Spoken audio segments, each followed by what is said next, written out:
আর্জেন্টিনার বিপক্ষে কোয়ার্টার ফাইনালের আগে স্পোর্টিং ক্যানসাস সিটির হোম ভেন্যুতে অনুশীলন করেছে সুইজারল্যান্ড। কোচ মুরাত ইয়াকিন বলেছেন, চ্যাম্পিয়নদের হারানোর সামর্থ্য রাখে তার দল।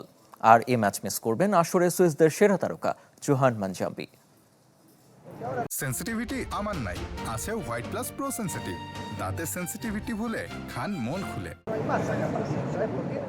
বিশ্ব চ্যাম্পিয়নদের শেষ দুই ম্যাচের পারফরমেন্স মনোবল বাড়িয়ে দিয়েছে সুইজারল্যান্ডের। তাই তো কোচ মুরাত ইয়াকিন বড় গলায় আসার কথা শুনিয়েছেন, আর্জেন্টিনাকে হারানোর সামর্থ্য রাখে তার দল।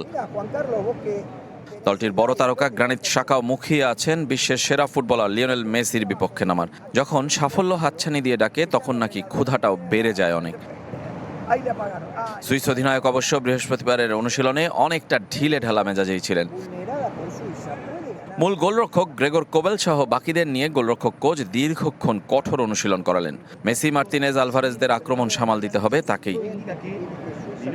আর অনুশীলনে থাকলেও মহা গুরুত্বপূর্ণ এই ম্যাচে খেলা হচ্ছে না দলটির এবারের বিশ্বকাপের সেরা তারকা জোহান মানজাম্বির। 3 গোলের সঙ্গে 2 অ্যাসিস্ট তার, কিন্তু হাঁটুর ইনজুরি ছিটকে দিয়েছে। স্পোর্টিং ক্যানসাস সিটির হোম ভেন্যুতে প্র্যাকটিসে সবাই দারুণ ফুরফুরে। অ্যালবিসেলেস্তের মুখোমুখি হবার আগে রেড ক্রসদের মনে কোনো ভয় নেই, আছে শুধু ইতিহাস গড়ার হাতছানি। এ নিয়ে 4 বার কোয়ার্টার ফাইনালে উঠলেও সেমিতে খেলা হয়নি কখনো। আর্জেন্টিনাকেও কখনো বিশ্বকাপে হারানো হয়নি। 2014 আর 1966-তে দেখা হলেও হেরেছে 2 বারই। এবার একদিন আগে ভাগে ক্যানসাস আসায় এই শহরে 2 দিন অনুশীলনের সুযোগ পেয়েছে লানাতি।